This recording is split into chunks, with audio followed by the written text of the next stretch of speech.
As the Philippines is listed by the World Bank as one of the nations most affected by climate change, the country previously established a new agency and passed new laws to deal with problems resulting from climate change. However, in the face of Typhoon Haiyan, all preparations were for naught. Thus, scholars suggested that fortifying each community and raising its emergency response awareness might be possibly a better solution. Typhoon Haiyan decimated much of the Philippines. The largest local NGO there, the Philippine National Red Cross, has fully mobilized to cope with the aftermath. All the local governments should be able to prepare themselves long before the disaster, but they don't have the resources to announce it to the people, to have the resources that they will utilize to save people's lives. So that was important. The disaster occurred while the UN Climate Change Conference took place in Poland. A delegate from the Philippines gave a tearful speech on behalf of his people. I speak for the countless people who will no longer be able to speak for themselves after perishing from the storm. I speak also for those who have been orphaned by the storm.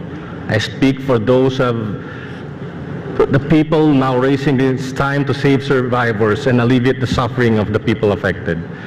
We can take drastic action now to ensure that we prevent a future where super typhoons become a way of life. Mr. Sano's speech once again reminded us of the threat of climate change. It's terrible for what has happened, but it's also a big reminder to all of us of the need of urgency. Listed by the World Bank as one of the nations most affected by climate change, the Philippines began making preparations by forming the Climate Change Commission. However, the newly established agency was unable to prevent the September 2009 flood in the capital, Manila, which saw more rainfall than Hurricane Katrina. The newly ratified Climate Change Act of the same year stated that all areas within 50 meters of shorelines should not be inhabited. However, Haiyan brought powerful surges that reached 1 kilometer inland, destroying all poorly constructed infrastructures along the way, leaving mangrove debris scattered everywhere that hampered the rescue effort.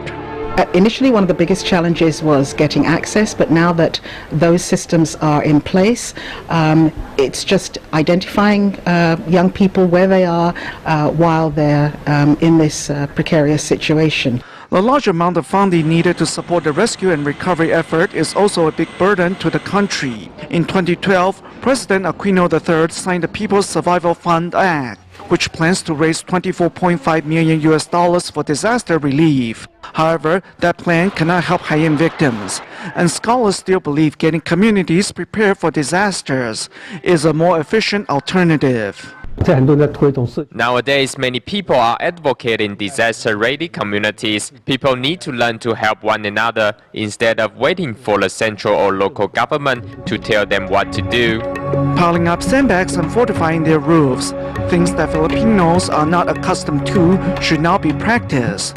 For the reality is, extreme natural disasters like Haiyan will possibly become more frequent. We should withdraw from these areas that are easily damaged. Whether it's in the Philippines or in Taiwan, coastal areas are vulnerable to the attack of powerful storms and waves. We must look at these areas differently and adapt accordingly.